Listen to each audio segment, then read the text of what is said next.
Right, let's have a look, see what's inside this box. I've ordered a few things off eBay over the last week, and this one turned up. I'm not sure what's in it, to tell you the truth. I'm going to open it up. One of the items I bought was something that wasn't working, but is an extremely rare Loco. That's why I bought it. But I thought I'll give it a go. And I want it at a really good price anyway, so even if it's not working and the decoder's knackered on it, I'll still keep it and upgrade a decoder. We'll have to see what the problem is with it, because the seller is not very experienced with digital Locos. So let's have a look. Nicely packaged. The packing slip inside, that's good. Loads of bubble wrap. This is what I like. Some sellers who pack like this, really good. Highly appreciated. And look at that. That's how to pack something. Let's get all this out of the way. So it's got a sturdy box, loads of bubble wrap, and then it's wrapped again. So this is what I call a 10 out of 10 packing. Really good. Right, so let's open up the packing carefully. Get rid of the sellotape. Got a few plasters on my hand because I've cut myself at work slightly, even though in fact I don't even know how I did it. Anyway, let's take off the wrapping and eventually we get to what it is, and it is a beautiful Trix Markling gg1, and the box is immaculate by the looks of it. Really nice. Yeah, so it's a gg1, which is an American Electric class Loco, which was in operation for quite a long time. It is quite a really reliable Loco, quite unique. So we've got a Markling Trix box, it's DCC sound, 22811. RP25 are the accurate wheel sets with the shallow flanges on, really prototypical wheel sets, which are only suitable for certain tracks which this might not run on, going through point work, etc., or double slips. But on the Fleischmann track it works fine. So we'll pull it out. Yeah, that looks pretty much immaculate. I've already got one of these, but this one is in the much darker colour. The only thing we're missing is instructions, but not a big deal because I can download them. Let's take it out of the packaging really carefully. This looks brand new, to tell you the truth. I'll just put a yellow cloth down for when I get it out, so just lift it out. Pantographs are working nice. Oh, that one's actually not going, that's not staying down, well that's not a problem. I'll soon sort that out. So we have the Loco, and the Loco is immaculate. It really is. There's no marks on the body. Let's get a zoom in. You can see there's no marks on the body. These pantographs have a little tiny clip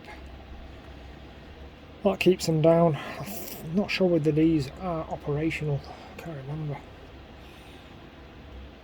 But you can see the detail on it. You've got a little driver as well in there. We've got illuminated cab and driver. I'll get this on the test track. Looks like it's never been run.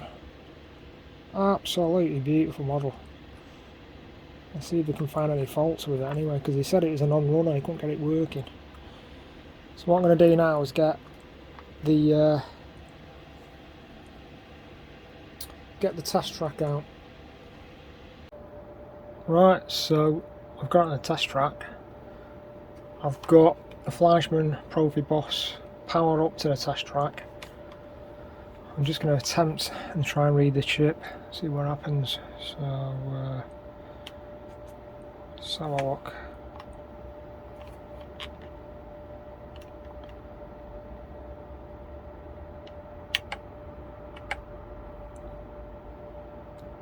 Right, it's reading the chip. Right, so the chip number is 829, which is the part of the number of the Loco. The running number is 829, so I'm going to punch in 829 on the address. Let's get out of the, hang on, bear with me. Let's go out. 829. Log on to 829. So the problem is, whoever's trying to test this, they thought it might have been on default address 3. If you don't know much about DCT, obviously you've got to read the chip to see what the address is before you can test it. So I'm going to try and power the lights up first. See the lights work.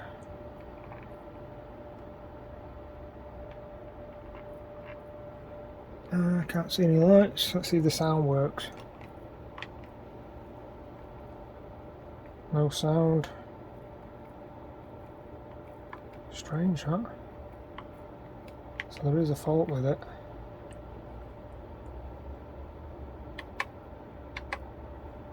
Yep, it has got a fault of some description. It's reading the chip, but not. There's no sound coming up on the chip, so it could, I don't know, might have a problem with the inside. I'd have to open it up and find out. So that's another investigation. Right, I've just loaded up the lock programmer software 5.21 because I wasn't really getting anywhere on the Profi Boss for some reason. The Fleischmann controller, and I've reset the Loco. It's reading the address. See if it powers up. Got no light. Oh, I've got a light. I've got a cab light. I've got sound.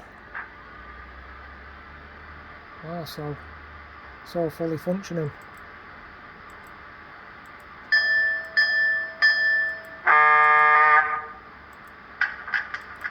Quite loud.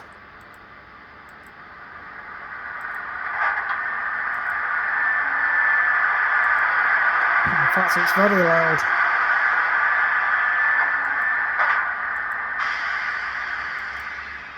Can't remember what the code is in this. I've got another one of these models. I think it's a dedicated.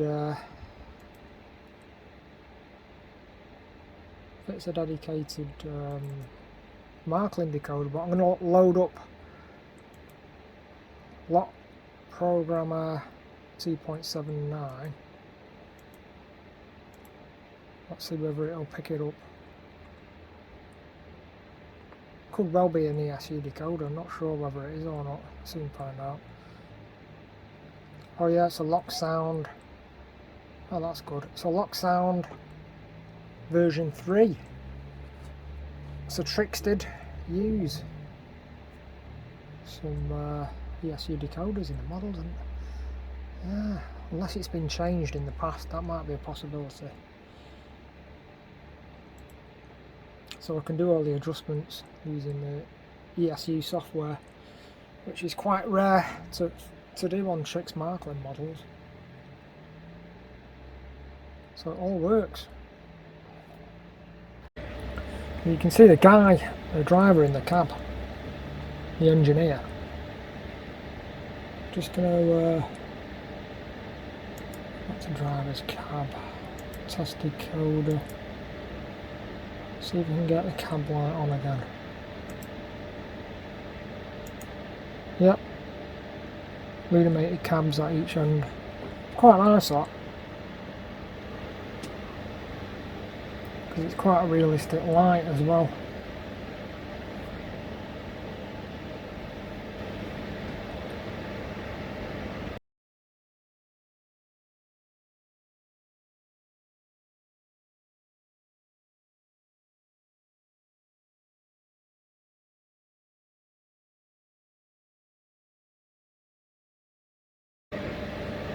Yeah, some nice detail on this Loco.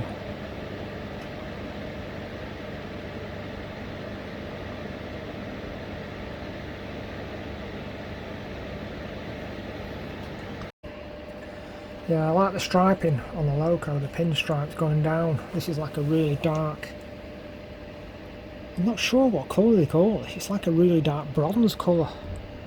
That's what it looks like. The gold pinstripes going down it. Down the side. Let's give it a quick test run. I've adjusted the sound, so the sound's 50% lower.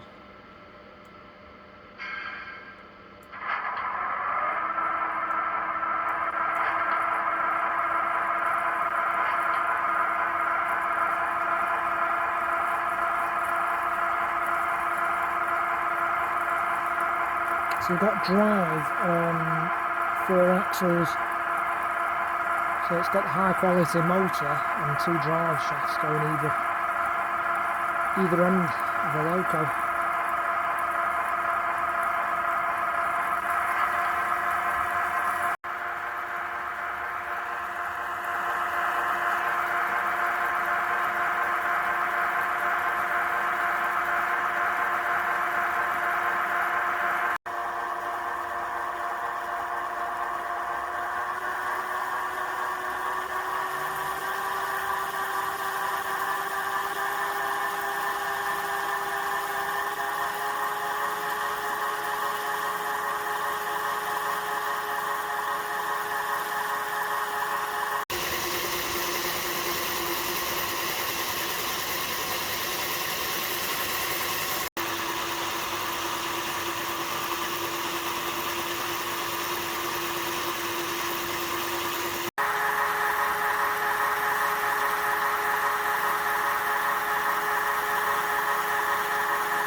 That all works nice.